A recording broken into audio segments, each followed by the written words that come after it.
Hi, I'm Ken Reid. This is Hockey Card History. This week we are looking at defunct NHL teams that are no longer with us. We start with number 10, and for that I'm just going to reach behind into the background, and it's my buddy Colby Armstrong from his 0910 O-Pee-Chee card with the Atlanta Thrashers. Atlanta had some great uniforms. I love the blue ones. I love the writing down the side. But I'll be honest, the reason I picked this Colby Armstrong card was so we could watch these Colby Armstrong hits. We are underway now. Here's Van Riemsdyk. Oh, he's run into and knocked out. Colby Armstrong, one of the better hitters in the National Hockey League. Hossein on Kulda. Oh, he's hit hard. Armstrong cut across, and that's a good clean hit. He didn't see Armstrong coming, and he leveled him. Colby Armstrong, Pride of Saskatchewan. He's number 9. Moving on. Number 8 card. Wow. We're looking at a Maritimer. We're looking at one of the best hip checkers in NHL history. 75-76 Atlanta Flames, Hilliard Graves. Graves was not a big man. Graves could dish it out. The reason I chose this card, it's just a great look at Atlanta's logo. Of course, the Flames, they moved to Calgary to become the Calgary Flames. Calgary, they just kind of went with that design on their C. You'll see this A once in a while on their assistant captain. So Calgary Flames, for those of you who didn't know, started way back in the day as the Atlanta Flames. Okay.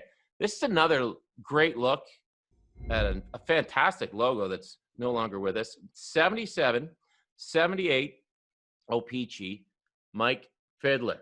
I'm sure you probably haven't heard of Mike Fiddler. Cleveland Barons probably have a lot of guys you haven't heard of unless you're a diehard hockey fan. Cleveland Barons' main problem was they played in the Richfield Coliseum, which was halfway between Akron and Cleveland. And the big problem with the Richfield Coliseum, and more specifically the Cleveland Barons, nobody went to the games. 18,000 seats, picture about 3,000 fans at it. Not exactly intimate, but that is a fantastic logo. Cleveland Barons, they merged with the Minnesota North Stars a couple of years later, and that was it for the NHL in Cleveland. All right, this is a beautiful hockey card of a team with, I think, one of the best logos of all time. 80-81 Colorado Rockies, Hardy Astrom. If you know anything about hockey history, you know about Hardy Astrom and his adventures in goal for the Colorado Rockies. Very infamous. Behind me, that's another Colorado Rocky, the great Kevin Morrison, Cape Breton, Nova Scotia. A defenseman for the Rockies. I'm sure he has more than a few stories of Hardy. But I have to say, just a fantastic looking hockey card. Great design, great colors on that 80-81. Hey, back to Cape Breton Island. It's Norm Ferguson, a 71-72 California Golden Seals card. Absolutely gorgeous. The colors are perfect. The uniform looks perfect. I love the gloves. That's when they had the white skates, I do believe. And Norm could score. Great cartoon on the back. Norm scored 34 goals in 68, 69. And you can see on the back of the card, this is interesting too. Oakland, then California. The Seals changed their name to California for that 70-71 season. So a little hockey card history on the back of that puppy. The Winnipeg Jets, they joined the NHL after the WHA merger. And when you talk about the Jets, you think of hockey royalty like Dale Hawerchuk and Teemu Selanne. They had a player early on in their days who was part of hockey royalty as well. This is the rookie card, 81-82, of Dan Geoffrion. Dan Geoffrion, this card was taken after his first season with the Jets. It was a solid season as well. 78 games played, 20 goals, 26 assists. And as they note on the back of the card, his father, Bernie Boom Boom Geoffrion, is one of the sport's all-time greats. And actually, his father-in-law was Howie Morenz. And just to keep things going, Dan's son, Blake, ended up playing 77 NHL games as well. All right. Got to talk Quebec Nordiques. When I talk Quebec Nordiques, I always talk about this one guy because I think he should be in the Hall of Fame. He racked up the PIMs. He racked up the points.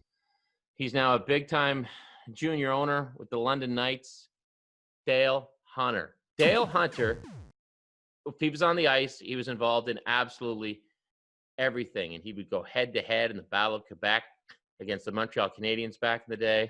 There's that famous hit of him taking out Pierre Turgeon. There's a giveaway. Turgeon scores! Uh-oh. Now this game could get ugly, and the fights have started.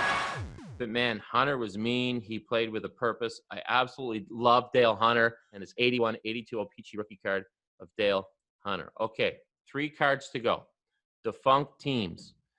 We saw those Colorado Rockies colors. Amazing colors. They came, well, they went with the Colorado flag, but you have to think they didn't have to change much when they moved from Kansas City to Colorado to become the Rockies. This is the rookie card of Wilf Paymont. Wilf Paymont, to me, fantastic hockey player, a guy who would get his nose in there, a guy who could score goals, a guy who, along with Rick Dudley, were some of the last players to wear number 99, along with, Wayne Gretzky. But this is a Wilf Paymont rookie card from the Kansas City Scouts. Kansas City Scouts, they came along in 74, 75. They played in 75, 76, and then they got out of Kansas City. Why? Their first year in the NHL, they averaged about 7,400 fans a game. Their second year in the NHL, they averaged about 7,800 fans a game. So Wilf Paymont and his 75, 76 tops, they decided to get out of town. Okay, I know this uniform is very special to a lot of hockey fans. A lot of hockey fans think this is the best uniform to ever exist. And that's when you include teams like the Chicago Blackhawks and the Montreal Canadiens. This is a second-year card, and I chose this for a reason, for the Hartford Whalers. Second-year card, 83-84 of the great Ron Francis, a man who racked up points for a living, a man who helped put the Pittsburgh Penguins over the top in their quest for a Stanley Cup, and a man, yes, who wore long Cooperall in the NHL. If you're like me and you're a child of the 80s, Cooperall were very special to you. If you're like me, maybe you're searching eBay for a pair of them every week, but just can't find them. If you have a pair, send them. I'll take them by all means. Ron Francis, awesome player, great card from 83-84. Just want to read you Ron's stats on the back. You can just see the progression. First year, 68 points. Second year, 90 points in 79 games. And this is interesting. I always love what you can learn on the back of a hockey card. Ron attends college during the off season and enjoys camping and bicycling. Defunct NHL teams. My favorite uniform of any defunct NHL team. Maybe you were excited if you were a young player on this team to wear this uniform. But on his 70, 71 tops, this man is not excited to wear that uniform at all. Just look at the Gumper, Gump Worsley. By the looks of the old Gumper, there are about a half a dozen places he'd rather be than wearing this uniform in front of a photographer for his 70, 71 O-Pee-Chee hockey card. The old Gumper, born May 14th, 1929. He's 41 years old at this point. Does not look exactly excited to be playing for the Minnesota North Stars, but hey, looks can be deceiving. Maybe Gump was an absolute heaven. By this time, he'd already played 757 games, and as the back of the card shows you, Gump has been a goalie in professional hockey for 20 years. Montreal traded him to Minnesota in February 1970, and his presence with the North Stars will help make them a top contender.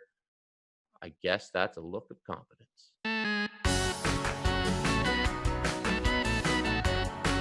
If you like that video, wicked good. Make sure you click the button below and subscribe to the Sportsnet YouTube channel for video after video of endless awesomeness.